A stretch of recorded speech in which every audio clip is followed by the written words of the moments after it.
بسم اللہ الرحمن الرحیم۔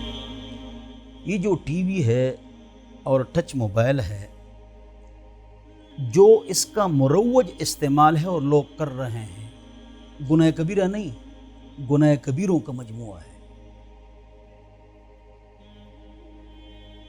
جو علماء کرام ٹی وی پر آتے ہیں تو ان کا مقصد یہ ہے کہ ہم بار بار کہہ گئے کہ جو مروج استعمال ہے ٹی وی کا یہ مت کرو، اور گناہوں سے بچو، حرام سے بچو، ڈرامے فلموں سے بچو، گانے بجانے سے بچو۔ لوگ مانتے ہیں؟ نہیں مانتے ہیں۔ سب کے گھروں میں ٹی وی ہے، سب کے پاس ٹچ موبائل ہے۔ اب ان تک پہنچنا اور ان کو دین کی دعوت دینا، اس لیے علماء کرام اس پر آتے ہیں۔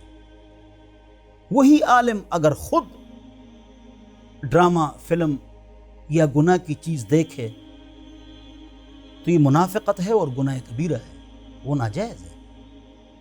جی علماء کرام پہلے کہتے تھے کہ ٹی وی حرام ہے، اب خود ٹی وی میں آتے ہیں۔ پہلے ٹی وی حرام تھا نا، اب ڈبل حرام ہے۔ تو آپ کو کس طرح ہم سمجھائیں؟ کس طرح سمجھائیں؟ میں نے تو کبھی ٹی وی نہیں دیکھا ہے، نہ گانا سنا ہے۔ ہم آپ کو سمجھائیں گے کس طرح؟ ہر جیب میں موبائل ہے، ہر گھر میں ٹی وی ہے، چاہے نیوز ہے اس میں خاتون ہوگی تو پٹے تو ان سے ختم ہو گئے، اور کپڑے ہمارے شریعت کے مطابق نہیں ہیں، اور ساز ہر چیز میں فحاشی اور ساز یہ داخل ہو گیا۔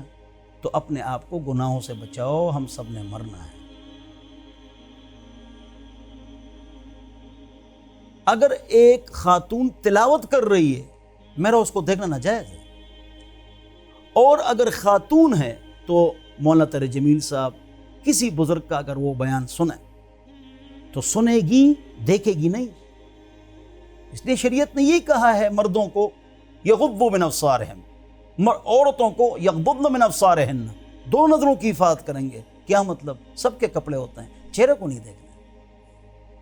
بلکہ فقہا تو فرماتے ہیں کہ نامحرم مرد کا گھر پر نام ہی نہیں لینا چاہیے، نہ نامحرم کے سامنے آپ کے کپڑے اویزاں ہوں۔ فتح علمگیری کتاب الکراہیہ جلد نمبر 5۔ تو ہم کو چاہیے کہ ہم گناہوں سے بچیں۔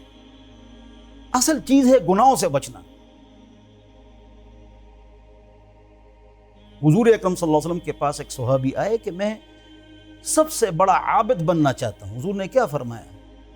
یہ فرمایا کہ تلاوت کرو، ذکر کرو، نوافل پڑھو؟ نہیں، اتق المحارم تکن اعبد الناس، گناہوں سے بچو، آپ بہت بڑے عابد ہیں۔ اصل چیز گناہوں کو چھوڑنا ہے، اور اس دور کا بڑا گناہ ہے کیا ہے پتہ ہے؟ 3 گناہ ہیں اس دور کے۔ نماز میں سستی، گانے بجانے، فحاشی بے پردگی۔ آپ میڈیا پر دیکھیں، سوشل میڈیا کے اوپر ہر چیز میں انہوں نے فحاشی، بے حیائی، بے پردگی یہ چیزیں ڈال دی، نیوز میں ڈال دی، سنجیدہ پروگراموں میں ڈال دی، ہر چیز میں انہوں نے ڈال دی۔ یہ سیکولر طاقتیں ہوتی ہیں، یہ تھیسٹ کے ٹینک ہوتے ہیں، اور وہ یہ کام کرتے ہیں، لیکن ہم سمجھتے نہیں ہیں۔